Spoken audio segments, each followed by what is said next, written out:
residential solar market has gotten a little crazy with interest rates going up, and this week actually two residential financing companies just declared bankruptcy, two of the big ones, Really? Mosaic and Sonova. So that market has been in disarray for probably about a year or two now. So Mhm. we exited it about a year and a half ago and just went back to our bread and butter that was commercial users and utility users. And that has been, our focus since then. Whenever we closed out that side of the business, we actually scaled down a little bit. And we were up to about 50 employees, and now we've scaled down to 12.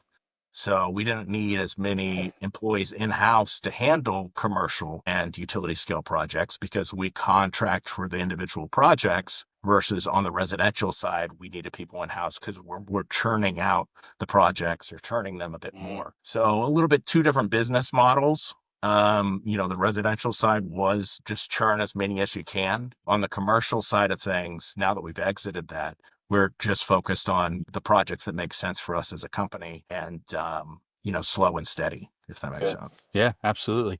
Now, I'm always intrigued by the leadership and the business decisions there that you had to make. When that decision came down, I mean, cutting half or over half your staff. Right. I don't know if it came down to a single day, but it was over time and you tiered it out. But how did you deliver that? How did you explain to that? And how did you kind of talk through that or, work through that process with the staff? But it was a very difficult decision, honestly, to tell you It the truth. sucks, So, right? yeah, yeah.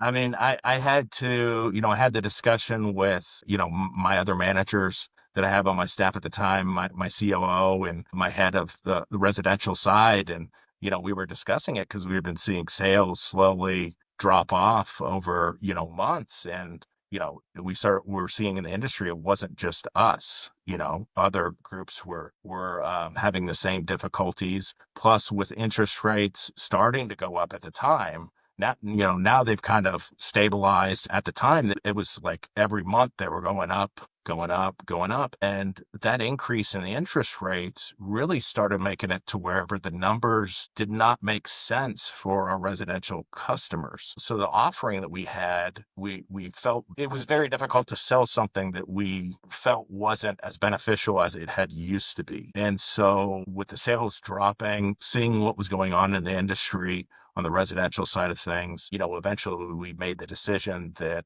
let's just close it down. We were trying to figure out if there was some other way to survive. Hmm. That really just increased the difficulty of the Yeah. sales. And so, the ultimate decision was to close that side of the business.